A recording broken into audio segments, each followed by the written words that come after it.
Well, you know, those graphs that you had there were optimistic projections. I mean, they assume that lots of things that ought to happen will happen, but probably won't happen, like having a permanent fix to the alternative minimum tax and imposing a doctor fix for Medicare and stuff like that. The chances are that we are going to face catastrophic debt, as Jim Angle reported, and it's basically, and it's been, people have been saying this for years and years and years. It is because of Social Security, Medicare, and Medicaid, and now interest on the national debt. So George Bush proposes a deficit commission, and the Democrats refuse to serve on it.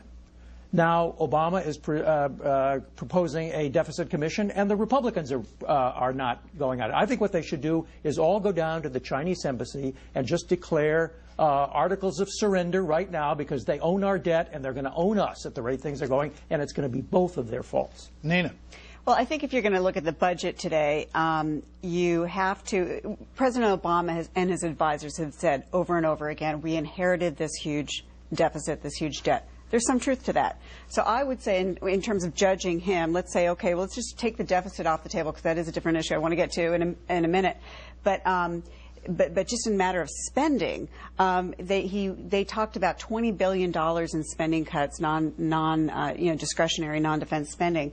And then you go in there and you look at the stuff that they're adding to add back the spending, $6 billion in clean energy technology. They boast in the budget about the EPA's budget being higher than any other administration has ever asked for.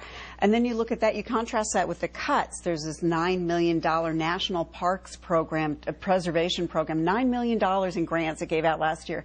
And they had the gall to put it on the website as one of their tough choices they had to make. So I think that tells you all. The problem with the deficit is you need growth. I mean, these numbers are so huge. He's going to try to tax down the deficit.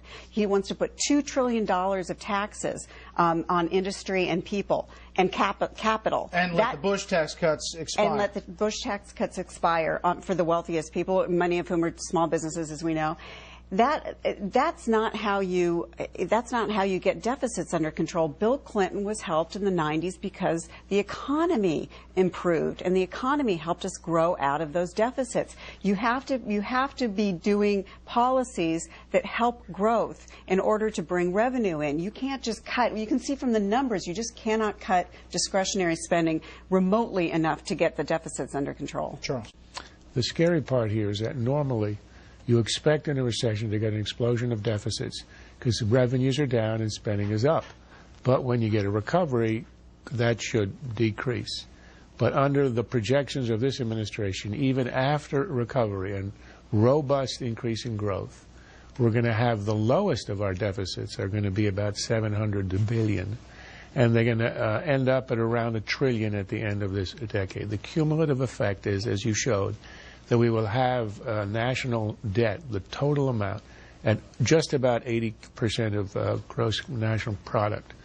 But as Mort said, that includes all kinds of rosy assumptions, including the fixes of the AMT, which is not accounted for, and even loonier is it builds in a decrease in debt of $100 billion as a result of Obamacare. That's a fictional saving of a plan that's not going to happen anyway. So it gives you an example of how out there this whole projection is. A realistic projection is it's going to be 100% of the GDP, which means we're either going to have a run on the dollar, or we're going to have hyperinflation, or we are going to have catastrophically high interest rates. And either all three of them will destroy the economy.